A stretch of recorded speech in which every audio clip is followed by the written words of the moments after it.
3వ వచనం.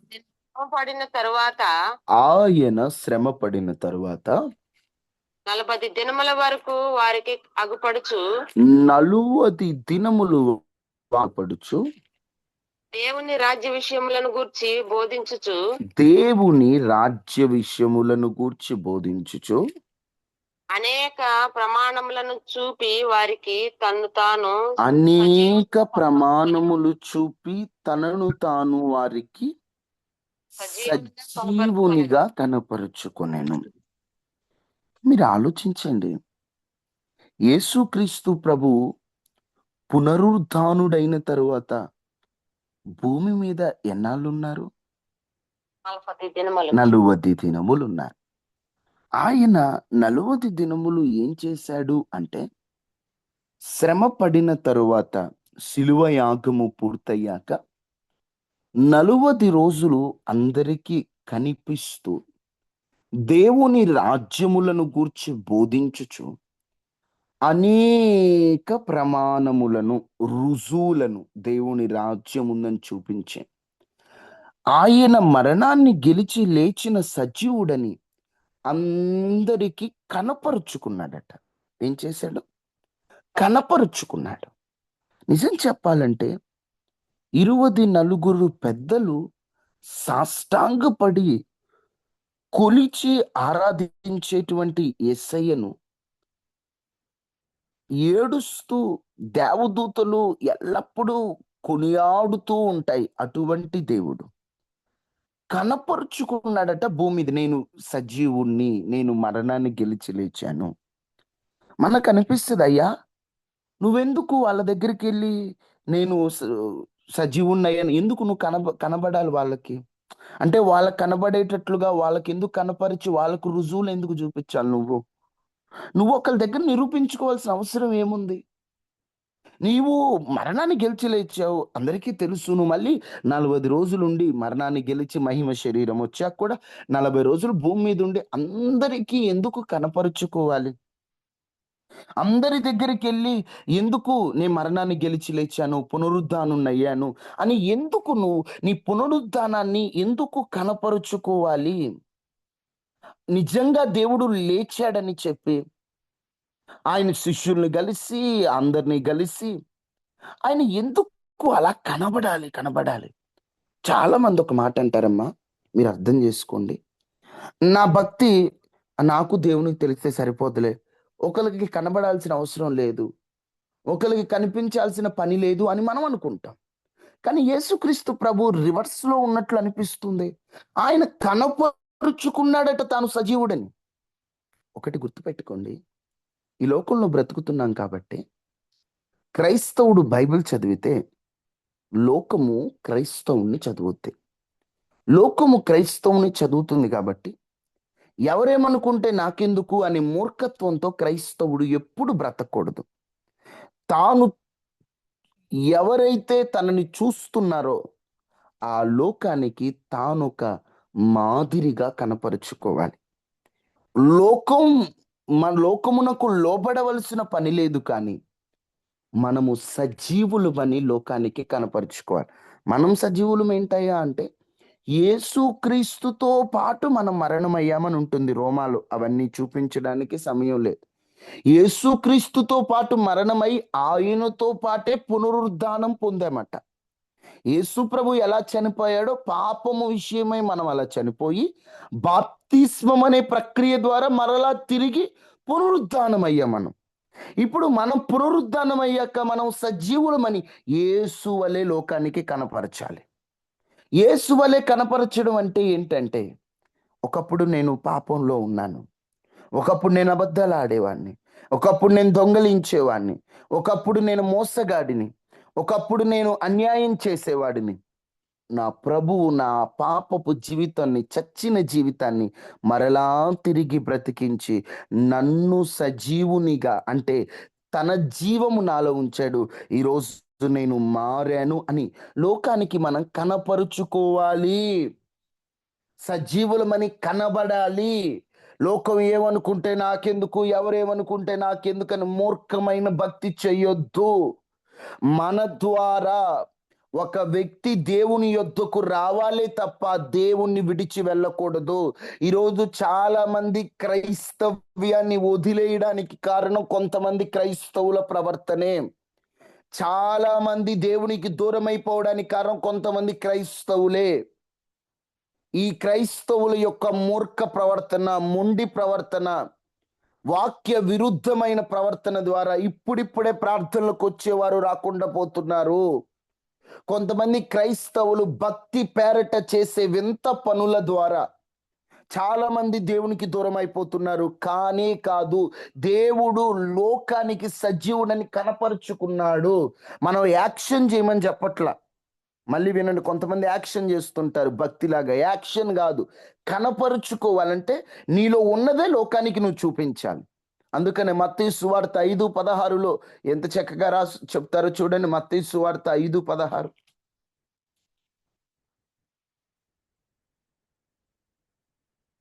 త్వరగా.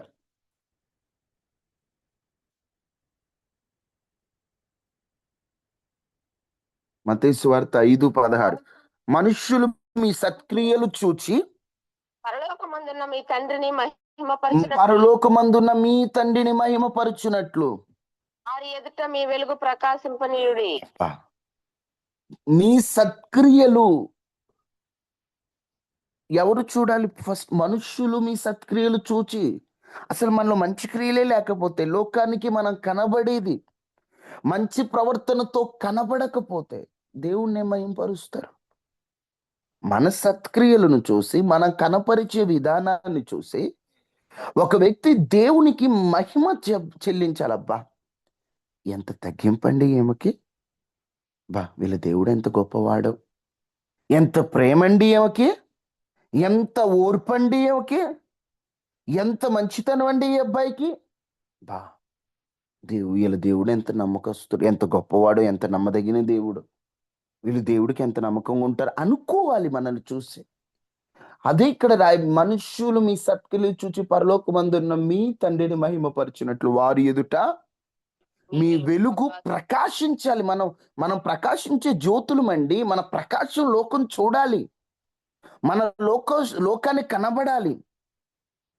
మనం ఎలా ఉంటున్నామో లోకం మనల్ని గమనిస్తారు. జాగ్రత్త క్రైస్తవులారా, మనం ఎక్కడికి వెళ్తున్నాం, ఎవరితో మాట్లాడుతున్నాం, ఏం చేస్తున్నాం, లోకం భలే గమనిస్తుంటుంది. వాళ్ళ ముందు జాగ్రత్తగా ఉండాలి. ఈ మధ్య కొత్త బోధలు ప్రారంభమయ్యాయి. విచ్చలవిడిగా వస్త్రాలు ధరిస్తున్నారు క్రైస్తవులు. అదేంటమ్మా అంటే, దేవుడు మన హృదయాన్ని చూస్తాడండి. నిజమేనమ్మా, దేవుడు హృదయాన్నే చూస్తాడు. మనుషులు పైరూపాన్ని చూస్తారు, కానీ ఆ పైరూపాన్ని చూసే మనుషులు ఆ ఆలోచన నువ్వు తప్పుతో పట్టిస్తున్నావే. ప్రార్థనకి వెళ్ళే వాళ్ళకి ఎందుకండి విపరీతమైన మేకప్లు, అర్ధనగ్న దృశ్యాలు, లేదా అర్ధనగ్న వస్త్రాలు? అట్లా సగం సగం బట్టలు వేసుకొని మేము ప్రార్థనకి వెళ్తున్నాం, లోకం ఏమనుకుంటే మాకు పని లేదు, దేవుడు మమ్మల్ని ఇలాంటి వద్దండి దయచేసి. అంటే మనల్ని చూస్తే ఒక వ్యక్తికి దేవుడు గుర్తు రావాలి. మనల్ని చూస్తే ఒక వ్యక్తికి దేవుణ్ణి మహిమపరచాలనిపించాలి. అదే దేవుడు మనకు చెప్పిన క్రమం.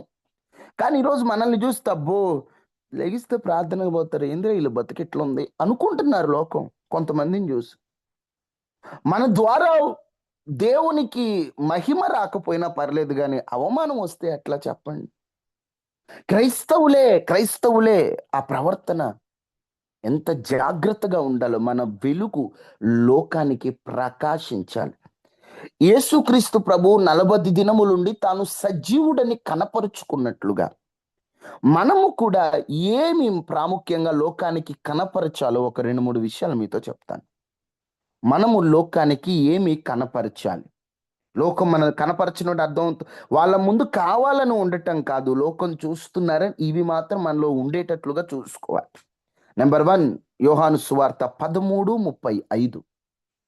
యోహాను సువార్త 13:35. మీరు ఒకని ఎడల ఒకడు ఒకడు ప్రేమ గలవారైన ఎడల దీన్ని బట్టి మీరు నా శిష్యులని అందరూ తెలుసుకొందురనెను. దీనిని బట్టి నా శిష్యులని అందరూ తెలుసుకొనవాలి. దీనిని బట్టి చదవబడిన వాక్యాన్ని ఆధారం చేసుకొని చెప్పండి. దీనిని బట్టి ప్రేమించవలెను ఒకరిని. వింటున్నారా జూమ్ యాప్ లో ఉన్నవారు? దీనిని బట్టి తల్లి, మళ్ళీ అందరూ స్వరం ఎత్తాలమ్మా. ఒక ఏడులో ఒకరు ప్రేమ కలిగి ఉండడం వల్ల ప్రేమ కలిగిన వారు, ప్రేమను బట్టి మీరు ఒకని ఎడల ఒకడు ప్రేమ కలిగిన వారైన ఎడల దీనిని బట్టి మీరు నా శిష్యులు అనుకుంటారట. ఇప్పుడు మనందరం కూడా శిష్యులమేనండి. యేసుక్రీస్తు ప్రభు సర్వలోకానికి వెళ్ళి సర్వ సృష్టికి సువార్త ప్రకటించి శిష్యులను చేయమన్నాడు. డిసపుల్స్, మనందరం కూడా శిష్యులం. మనం విశ్వాసులతో పాటు శిష్యులం. శిష్యులుగా మారాలి ప్రతి ఒక్కడు. అందుకే ఎవరైనా వాక్యం చెప్పొచ్చు. ఎందుకంటామంటే శిష్యుడు ఈనాటి శిష్యుడే రేపు గురువు అవుతాడు. ఇప్పుడు వాక్యం వింటున్న మీరు శిష్యరికంగా మీరు ఎదగాలి. పాలు త్రాగే వయసు నుంచి ఆహారం తినే వయసుకు రావాలి. అంటే మీ ఆత్మీయ జీవితం అలా ఎదగాలి. ఇప్పుడు మీరు దేవుని శిష్యులై ఉండాలి అంటే మీకు ఒక రూల్. మీరు ఆయన శిష్యులో కాదో ప్రేమను బట్టే తెలుసుకుంటాం. లోకానికి మన మాటలు కాదు, మన ప్రవర్తనలో ప్రేమ కనబడాలి. ప్రేమ అంటే క్షమించడం, ప్రేమ అంటే సహించడం, ప్రేమ అంటే త్యాగం చేయడం, ప్రేమ అంటే ఒక్కసారి మీకు తెలుసు కదా, ఈ మాటని రిఫరెన్స్ చెప్తానని మీకు డౌట్ వచ్చేసే ఉంటుంది. 1 కొరింథీ ప్రేమ అన్న వెంటనే మనకు గుర్తొస్తాయి కదా. అవన్నీ మనలో లేకపోతే మనం ప్రేమించిన వారేం అవ్వం కదా. చూడండి 1 కొరింథీ 13:4 ప్రేమ దీర్ఘకాలము సహించును. అమ్మా, కాస్త సహించడం నేర్చుకోండి తల్లి. ప్రభువు నేర్పిన ప్రేమ అదే తల్లి. యేసుక్రీస్తు సిలువలో అంత బాధపడుతూ కూడా సహించలేదా? ఎందుకమ్మా? ఈరోజు సహనం ఎందుకు ఉండట్లేదు? భర్తే కొడుతున్నాడు, కొంచెం సహించు, కొంతకాలం మట్టుకు సహించు. 10 దినములు శ్రమ కలుగును అని వాక్యంలో ఆ శ్రమ కొంతకాలానికేమో. నీ ప్రేమతో మారాలి నీ భర్త. నువ్వు గొడవ పడేసుకొని లేదా నువ్వు తొందరపడి మాట్లాడి తిట్టుకొని కొట్టుకొని వాటి ద్వారా ఉపయోగం ఏం లేదమ్మా. ప్రేమ ప్రేమ ప్రేమ ఏం చేస్తుందట? ఇక్కడ 13:4 దీర్ఘకాలము సహించును. తర్వాత ప్రేమ ఏం చేస్తుందమ్మా? దయ చూపించును. అందరు చెప్పాలి ప్రేమ తర్వాత ఏం. మీరు అందరూ తీయాలి, బైబిల్ తీయాలి అందరూ. ప్రేమ ఏం చేస్తుంది తర్వాత? దయ దయ చూపించును. చూపిస్తుంది. చూపించండి. ఈరోజు దయ ఉందా? కుటుంబాల్లో దయ ఉంటుందా? అసలు కఠినులుగా మారిపోతున్నారండి చాలా మంది. కానీ దేవుడు మనకు నేర్పింది ఏంటో తెలుసా? దయా. దయ. ఆ దయ లేకపోతే మనం ఆయన పిల్లలమే కాదండి. దేవుడు మనకి దయ కలిగి ఉండటం నేర్పిస్తున్నాడు. చూడండి, ఇక్కడున్న మాటలన్నీ వివరించుకుంటే ఇదే ఒక ప్రసంగం అవుతుంది. కానీ త్వరగా మీరు గమనిస్తే ప్రేమట స్- సహిస్తుందట, దయ చూపిస్తుందట, కుళ్ళుండదట, మత్సరం ఉండదట, డంబముగా ప్రవర్తింపదట. ఈరోజు ఉప్పొంగు. ఎవరినన్నా ప్రేమించామనుకోండి, డంబం. నేను ఎంత ప్రేమించాను, ఇదిగో నీకు ఆహారం లేకపోతే ఇచ్చింది ఎవరు, నీకు బట్టలు లేకపోతే ఇచ్చింది ఎవరు, నీకు డబ్బులు లేకపోతే ఇచ్చింది ఎవరు. ప్రేమ డంబంగా చెప్పుకుంటారు. కానీ నిజమైన ప్రేమ ఎప్పుడు గొప్పలు చెప్పుకోదండి. ఎంత చేసినా మౌనంగా ఉంటుంది. దేవుడు మనకి నేర్పించే ప్రేమ ఎంత గొప్పదో చూడండి. డంబముగా ప్రవర్తింపదు, మర్యాదగా ఉప్పొంగదు. నడవదు. చూడండి, ఉప్పొంగదట. ప్రేమ నుంచి ఒకేసారి ఏమో కొంతమంది మనుషులు ఎట్లుంటారంటే చూపిస్తేనేమో ఎంత ప్రేమ చూపిస్తారు, అమ్మో ఇంత ప్రేమరా అన్నట్లుగా. లేకపోతే అసలు ప్రేమ ఉండదు. కొంతమంది ఇంట్లో సభ్యులు కూడా అలానే ఉంటుంటారు. చూపిస్తేనేమో నాన్న, కన్నా ఎంత ప్రేమ చూపిస్తారు, తర్వాత లేకపోతే అసలు పట్టించుకోరు. అలా ఉండదట ప్రేమ, ఉప్పొంగదట. తర్వాత అమర్యాదగా నడవదు. ఈరోజు ప్రేమ అని తిట్టుకుంటున్నారు, ప్రేమలో మర్యాద ఉంటుందండి. తర్వాత చూడండి ఎంత చక్కగా, ప్రేమ స్వప్రయోజనము విచారించుకున్నది. విచారించుకొనదు. నిజమైన ప్రేమ ఎప్పుడు కూడా సొంతంగా తన స్వార్థం ఆలోచించదండి. తర్వాత చూస్తే మీరు త్వరగా కోపపడదు. చూడండి, ప్రేమలో ఇన్ని విషయాలున్నా అపకారము మనసులో మనసులో ఉంచుకుంటుంది. ఉంచుకున్నదు. దుర్నీతి విషయంలో సంతోషించక సంతోషించు. చూడండి, ప్రేమించే వాళ్ళు ఏదైనా చెడు పని చేస్తే ఆ చెడులో సంతోషించడం కాక మంచిలో సంతోషిస్తారు. చూడండి ప్రేమ ఎంత గొప్పగా ఉందో. అమ్మా, ఇదే ప్రేమ మన లోకానికే కనపరచాలట. ఈ ప్రేమ మన ఇంట్లో వాళ్ళకే కాదు, లోకమంతటికి కనపరచాలి. ఈరోజు కనపరుస్తున్నామా? మనం లోకానికి కనపరిచే ప్రేమను బట్టే మనం దేవుని శిష్యులమో కాదో తేలిపోతాయి. మళ్ళీ చెప్తున్నాను. మనము లోకానికి కనపరిచే ప్రేమను బట్టి ఉందా మీలో ప్రేమ? ఎందుకో ఎవరికైనా మేలులు చేస్తే అన్నిసార్లు చెప్పుకుంటున్నారు. కొంతమంది విచిత్రం. ఇదిగో నేను అంత మేలులు చేశా. ఎవరికైనా చెప్పుకున్నానా? ఎవరికైనా చెప్పుకున్నానా? అనుకుంటే ఈళ్ళే అందరికి చెప్పేస్తారు. నేను చెప్తున్నాను. ప్రేమించండి. నిస్వార్థంగా ప్రేమించండి.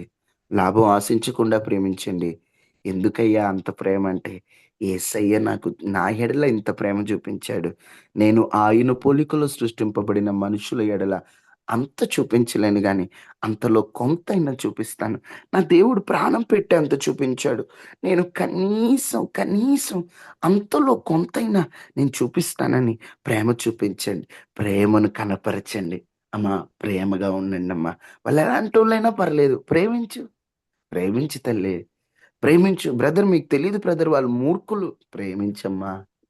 బ్రదర్ వాళ్ళు అన్యాయం చేశారు. ప్రేమించు తల్లి. ఎందుకు ఏంటి అని అనొద్దు. ప్రేమించండి. ఆ ప్రేమను బట్టే ఈళ్ళు దేవుని శిష్యులని లోకానికి కనబడబోతుంది. ప్రేమలో మాత్రం అస్సలు అచ్చి ఉండొద్దు. ప్రేమలో ఏముండొద్దు?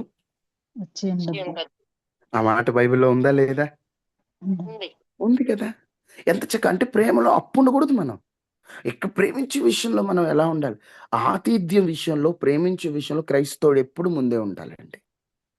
క్రైస్తవుడు ఎంత ప్రేమ ఉండాలంటే, దాహంతో ముఖం తెలియనోడొచ్చి, "అమ్మా కాస్త మంచినీళ్ళు ఇవ్వమ్మా" అంటే, "అయ్యా మంచినీళ్ళతో పాటు ఇంకేమన్నా తీసుకుంటావా" అని ప్రేమ ఉండాలి. మనకు బాగా పరిచయం ఉన్నోళ్ళు, డబ్బున్నోళ్ళు వీళ్ళని మాత్రమే ప్రేమించడం యేసయ్య ప్రేమ కాదండి. ఎవరినైనా ప్రేమిద్దాం. వివేకంతో ప్రేమిద్దాం. ఎంత ప్రేమించాలో దేవుడు ఎంత ప్రేమించమంటున్నాడు. ఆ వివేకం కలిగి ఆ ప్రేమను లోకానికి కనపరుద్దాం. అదే దేవుడు మనకు నేర్పిస్తుంది. ఆయన సజీవుడై ఎలా అయితే లోకానికి కనపరుచుకున్నాడో మనము కూడా ప్రేమను లోకానికి కనపరచాలి. ప్రేమించే విషయంలో అందరూ సాధ్యమైనంత వరకు అందరినీ క్షమించండి. అందరినీ ప్రేమించండి. ఎప్పుడు ప్రేమగా ఉండండి. నేనొక్కటే చెప్తా. ఎప్పుడు ప్రేమగా ఉండండి. వాళ్ళు అన్యాయం చేస్తున్న మౌనంగా ఉండండి. నా దేవుడు నీ పక్షమునున్నాడు. బ్రదర్ వాళ్ళు పలకరించారు బ్రదర్ నేనెందుకు పలకరించాలి? నేనెందుకు అనుకోవద్దు. యేసు ప్రభు మనల్ని వెతుక్కుంటూ వచ్చాడా? మనం వెతుక్కుంటూ ఎళ్ళామా? మనం మనల్ని వెతుక్కుంటే వెతుక్కోవచ్చు. మనల్ని వెతుక్కుంటూ ఆయనొచ్చాడు గదా! మనం దారి తప్పిపోయాము. మార్గం కానరాని పరిస్థితుల్లో ఆయనే మనల్ని వెతుక్కుంటూ వచ్చాడే. మనం పలకరిస్తే దేవుడు పలకరించాడా? దేవుడు పలకరించాకే మనం పలకరించామా? పొలం పలకరించాక దేవుడు పలకరించాడు. ముందు ఎవరు పలకరించారు? దేవుడే గదా! మన దగ్గరకొచ్చింది. మనం వెళ్లి దేవా నీకు వందనాలు ముందు మనం పలకరించామా? తన మాట ద్వారానో, తన ఆకర్షణ ద్వారానో ఆయన ముందు మనల్ని పలకరించాడా? ఆయనే ఆయనే ముందు పలకరించాడు గదా! ఇప్పుడు ఎవరన్నా మీ తోటి కోడలే ఉంది, మీ సహోదరే ఉంది. మాట్లాడలేదు బ్రదర్ నేనెందుకు మాట్లాడాలి అనొద్దు తల్లి. దేవుడు మనకు నేర్పిస్తున్న ప్రేమ అది కాదు. ఆమె మాట్లాడకపోయి నువ్వే పలకరి. ఆమె దగ్గర అబ్బో! ఆమె ఇన్ని మాటలనుకున్న అబ్బో! అమ్మో! అనుకున్నా. నా దేవుడు చూచి వాస్తవంగా అయితే నువ్వు ఆమెను పలకరించకూడదు. కానీ నువ్వెందుకు పలకరించావు? నన్ను బట్టి పలకరించావు. అందుకే నేను నిన్ను జ్ఞాపకం చేసుకుంటున్నానంటాడు దేవుడు. ఇప్పుడు వాళ్ళని ప్రేమించాలంటే వాళ్ళ మంచితనం చూసి కాదండోయ్. వాళ్ళకి తగ్గో, వాళ్ళకి భయపడో కాదు. క్రైస్తవుడు సింహం. వాళ్ళకెందుకు భయపడతాం మనం? వాళ్ళకి భయపడి కాదు. నా దేవునికి లోబడి. వాళ్ళకు వణికిపోతూ వాళ్ళేదో చేస్తారని కాదు. నా దేవుడు నాకు ప్రేమ నేర్పిచ్చాడు. అదే ప్రేమ నేను కలిగుండాలి గాబట్టి, నేను కలిగుంటున్నానని లోకానికి ప్రేమను కనపరిచే విషయంలో మాత్రం అప్పుండొద్దు. 2 పేతురు రాసిన మొదటి పత్రిక 1:16.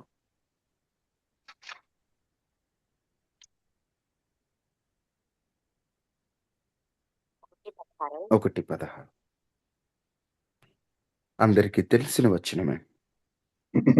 శుద్ధులని శుద్ధులయుండుడని వ్రాయబడి ఉన్నది కాగా మీరు విధేయులగు పిల్లలై మీరు విధేయులగు పిల్లలై మీ పూర్వపు అజ్ఞాన దశలో మీకుండిన ఉమ్. ఆశ- ఆశలను ఆశలను అనుసరించి ప్రవర్తింపక పిలిచిన వాడు పరిశుద్ధుడై ఉన్న ప్రకారము పిలిచిన వాడు పరిశుద్ధుడై ఉన్న ప్రకారం మీరును సమస్త ప్రవర్తన యందు పరిశుద్ధులై ఉండుడి. మీరు సమస్త ప్రవర్తన యందు పరిశుద్ధులు అయి ఉండుడి. అమ్మా, లోకం మనల్ని చూస్తున్నారంటే మనము వారి ముందు పరిశుద్ధతను కనపరచాలి. ఏం కనపరచాలి? పరిశుద్ధత. మనము పరిశుద్ధంగా ఉన్నామని యాక్షన్ చేయడం కాదు, కనపరచాలబ్బా వీళ్ళు ఇంత పరిశుద్ధం. కొంతమంది యాక్షన్లు ఎక్కువ చేస్తుంటారు. ఒకరోజు ఒక తల్లిగారు ఎవరో ఒక ఆమె బూతు మాట అంటే ఆమె వెంటనే నా ముందు రెండు చెవుల దగ్గర చేతులు పెట్టి ఎబ్బే ఏంటి మాటలు, అసలు చిచి నాకు నా నా చెవులో ఇట్లాంటి మాటలు పడుతున్నాయి ఏంటి, నా ముందు మాట్లాడొద్దమ్మా ఇలాంటి మాటలు అని ఆ తల్లని. మేమేమనుకుంటాం చూస్తే, అబ్బా ఎంత పరిశుద్ధురాలో, బూతు మాట చెవిన పడంగానే ఆ చెవులు అలా మూసేసుకుంది, ఎంత గ్రేటో అనుకున్నాం. తర్వాత ఒకరోజు వాళ్ళ బాబు కలిసాడు. అన్నా, మా అమ్మ ఉమ్, మొన్న నీ ముందు చెవులు అట్ట మూసుకుంది కానీ ఇంట్లో ఇన్ని బూతులు తిట్టిద్దో అన్నా, ఎన్ని మాటలు మాట్లాడిద్దో అన్నా, కానీ నీ ముందు వచ్చిన వచ్చిన వెంటనే అబ్బా ఏంటి బూతులు వినలేకపోతున్నావు అంటుందన్నా. అంటే ఇప్పుడు నా ముందు పరిశుద్ధతను కనపరిస్తే నీది లోపల బ్రతుకు ప్రభువు చూస్తున్నాడు. కనపరచడం అంటే యాక్షన్ చేయటం కాదు తల్లి. కనపరచడం అంటే ఏదో కొంచెం సేపు వాళ్ళ ముందు నటించడం కాదు. నీ లోపల ఉండాలి. లోపల ఉన్నదే బయటికి కనబడుతుంది. పరిశుద్ధత అనేది కొంత కొన్నాళ్ళు మాత్రమే చేసేటువంటి ఒక డ్రామా కాదు. జీవితంలో కలిసిపోయి నీలో ఉన్న పరిశుద్ధత లోకానికి అలా కనబడాలి. ఈరోజు పరిశుద్ధత కనబడుతుందా?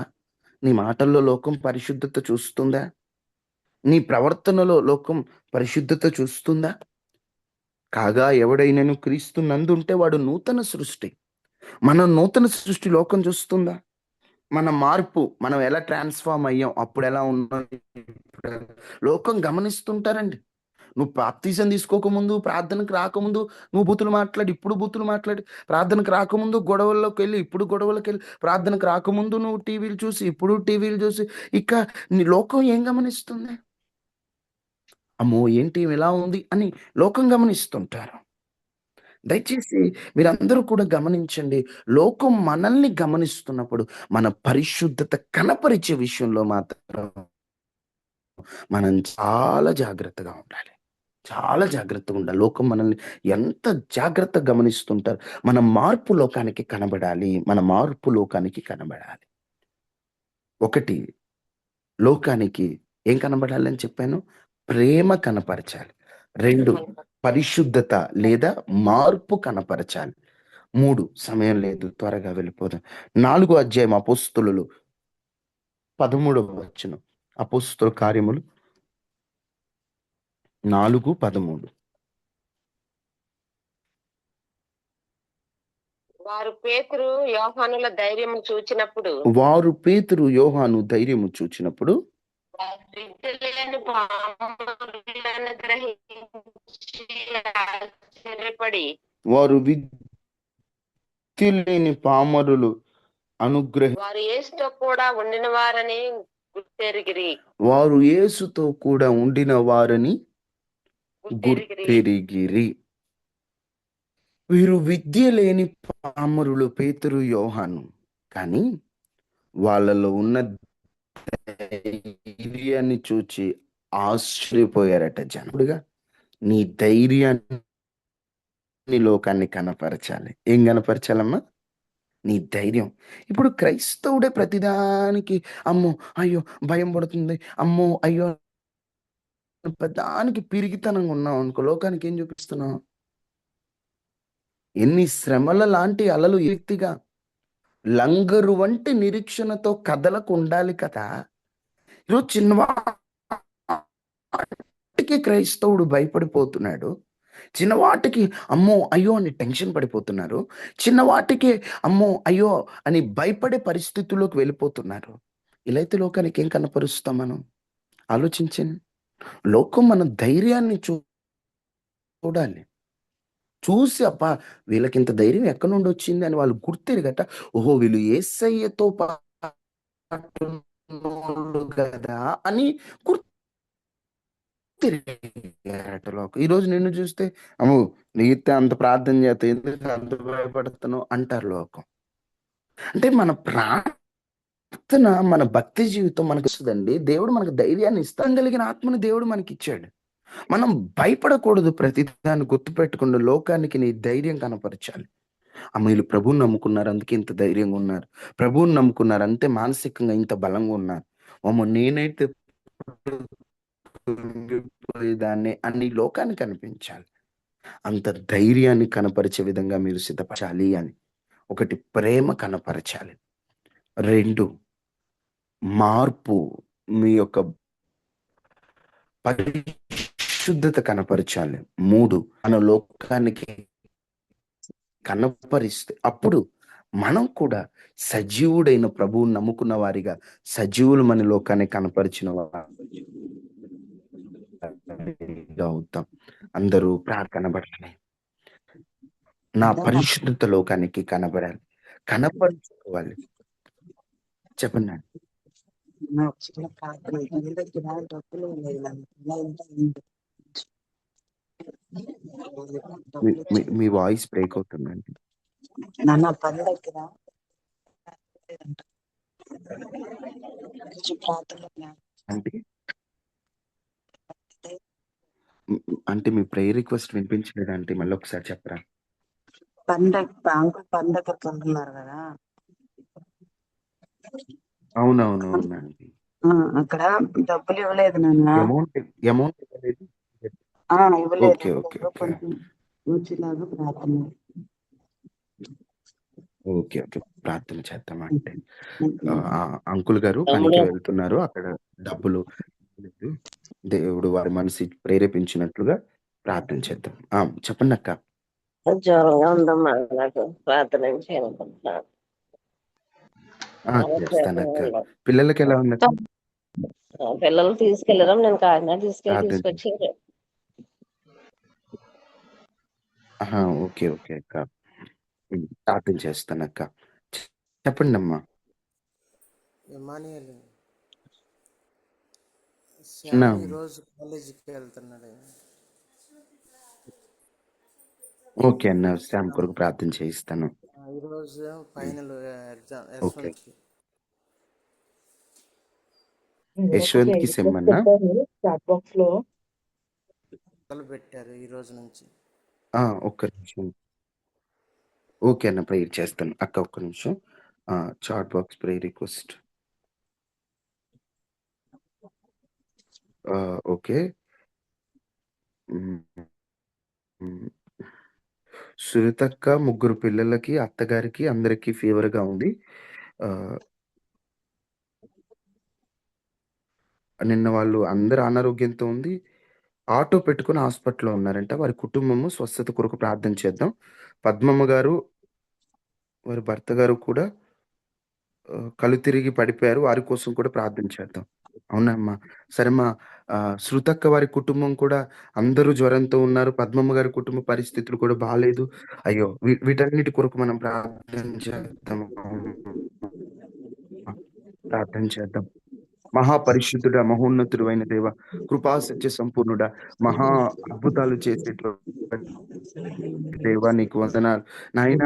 ఈరోజు ప్రభువా తండ్రి, ప్రభువా నీ పాదాలు పట్టుకొని ప్రభువా కొన్ని ప్రార్థన అవసరతలు నీ యొద్దకు తీసుకొస్తున్నాం నాయన. అయ్యా ప్రసన్న అంటే అయ్యా తండ్రి అంకుల్ గారిని జ్ఞాపకం చేసుకోండి అయ్యా. అంకుల్ గారు దూర ప్రాంతంలో పనికి వెళ్ళారు. అక్కడ డబ్బులు ఇచ్చినట్లు సహాయం చేయండి. ఎంతో కష్టపడ్డారయ్యా. కష్టానికి తగిన జీతాన్ని ఇవ్వండి. పనివాడు జీతానికి పాత్రుడు నాయన. వారి మనసు ప్రేరేపించండి నాయన. అదే విధంగా ప్రభువా అయ్యా అయ్యా శ్యామ్ను ఈరోజు కాలేజ్కి వెళ్ళుచుండగా రాకపోకలేదు శ్యామ్కి తోడుగా ఉన్నాడు అయ్యా. తను బాగా చదవాలి అయ్యా.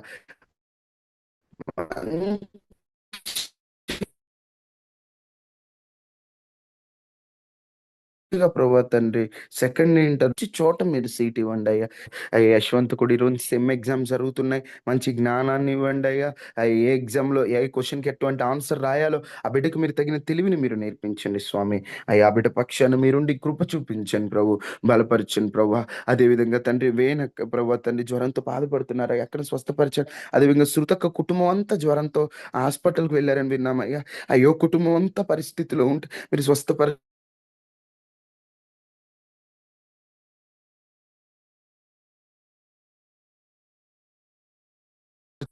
స్వస్థపరచండి అయ్యా. పద్మ అమ్మగారి కుటుంబ పరిస్థితి కూడా బాగాలేదని విన్నామయ్యా. ఆ కుటుంబాన్ని కూడా కనికరించండి ప్రభా. అదిగా ఉంది నాయన. అయ్యా మీరు స్వస్థపరచండి ప్రభా. అయ్యా మీరు స్వస్థపరచండి ప్రభా. ఉన్నారు వారిని స్వస్థపరచండి. ఏ మరణాపాయం దరి చేరకుండా కాపాడమని. సాతాను కంచె ఆ కుటుంబం చుట్టూ ఉండకూడదు, నీ కంచె ఉండాలి ప్రభా. సాతాను ఆ ఇంటిని ఏలుబడి చేయకూడదు, మీరేలుబడి చేయాలయ్యా. ఆ విధమైన కార్యాన్ని మీరు చేయమని అయ్యా.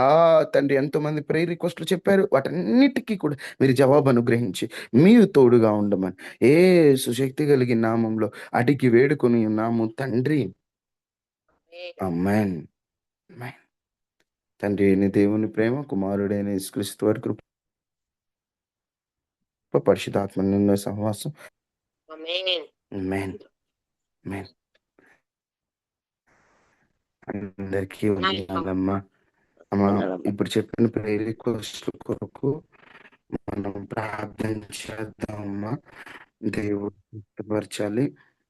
ప్రైజ్ రాడు. ప్రైజ్ రాడమ్మా.